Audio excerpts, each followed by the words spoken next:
Hello friends, வாங்க இன்னைக்கு உருளைக்கிழங்கு கிரேவியும் சப்பாத்தி செஞ்சுக்க எப்படி செய்யுதுன்னு பார்க்கலாம். இந்த மாதிரி உருளைக்கிழங்கு போட்டு கிரேவி செய்து பாருங்க. ஒரு குக்கரை வச்சு ஒரு குழிக்கரண்டி எண்ணெய் ஊற்றி நல்லா எண்ணெய் காஞ்சதுக்கப்புறம் நம்ம சோம்பு போடணும். சோம்பு போட்டு பொரிஞ்ச உடனே கருவேப்பிலையை போடுங்க. கருவேப்பிலை போட்டு பொரிஞ்சிட்டு நல்லா பொரியட்டும். பொரிஞ்ச உடனே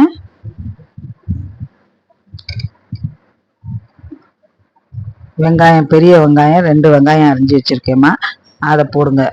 அது நல்லா செவக்கட்டும்.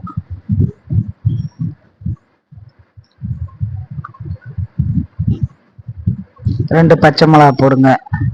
பச்சை மிளகாயும் போட்டு நல்லா வதக்கி விடுங்க. தக்காளி ஒரு 3 தக்காளி அரிஞ்சு வச்சிருக்கேன், அதையும் ஒன்றா போட்டு நல்லா வதக்குங்க. நல்லா தக்காளி வதங்குறதுக்கு கொஞ்சம் உப்பு, தேவையான அளவு உப்பு போட்டு நல்லா வதக்கணும்னா தக்காளி கொஞ்சம் சீக்கிரம் வெந்துடும்.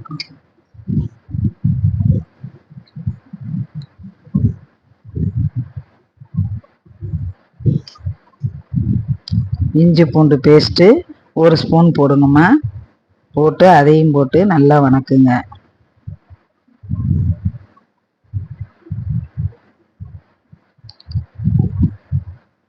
இப்போ நம்ம ஒரு 1/4 டீஸ்பூன் மஞ்சத்தூள், தேவைக்கேற்ற காரம் போட்டுக்கோங்க. ஏற்கனவே நம்ம 2 பச்சை மிளகா போட்டிருக்கோம். நான் 1/4 ஸ்பூன் போட்டிருக்கேன் மிளகாத்தூள், தனி மிளகாத்தூள். மல்லித்தூள் போடணும். மல்லித்தூள் 1 ஸ்பூனு.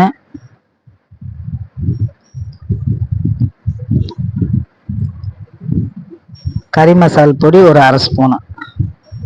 எல்லாம் போட்டு நல்லா வதக்கணும். மறுபடியும் நல்லா கிளறி விடுங்க.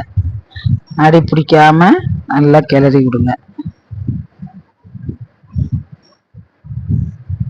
கொஞ்சம் கெட்டியான பாத்திரமா இருக்கணும், அப்பதான் அடி பிடிக்காம இருக்கும். அது ஒரு பக்கம் நல்லா வதங்கட்டும். சிம்மிலேயே வச்சிருங்க. நல்லா கிளறி விட்டு சிம்மில் வச்சிருங்க. நல்லா வதங்கிட்டு இருக்கட்டும். அதுக்குள்ளே நம்ம போய் தேங்காய் அரைச்சிட்டு வந்துடுவோம். தேங்காய்,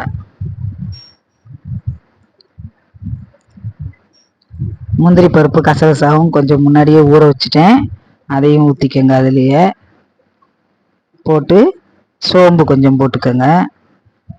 சோம்பு கொஞ்சம் போட்டு போய் மிக்சியில் அரைச்சிட்டு வந்துடுங்க.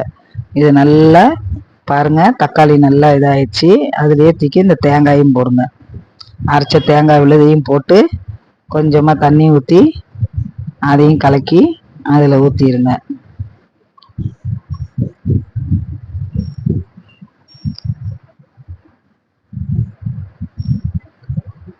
தேவையான அளவு உருளைக்கிழங்கு வேக வச்சு அதையும் அதிலேயே போட்டுருங்க.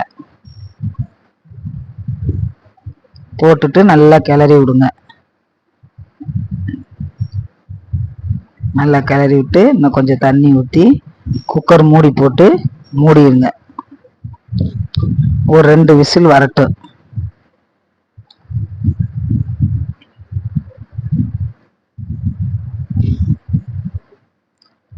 குக்கர்லேயே அப்படியே 2 விசில் வரட்டுமா, செஞ்சு பாருங்க. நல்லா இருக்கும் இந்த கிரேவி.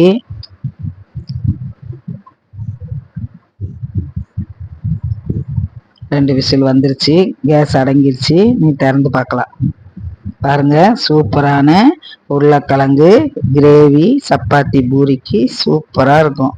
செஞ்சு பார்த்துட்டு அம்மா கமெண்ட் பண்ணுங்க, லைக் பண்ணுங்க. எப்படி இருக்குன்னு பாருங்க. சப்பாத்திக்கு சூப்பரான கொத்தமல்லி தழை கொஞ்சம் தூவி விடுங்க. சாப்பிட்டு பார்த்துட்டு அம்மா கமெண்ட் பண்ணுங்க, லைக் பண்ணுங்க, சப்ஸ்கிரைப் பண்ணுங்க. நன்றி, வணக்கம்.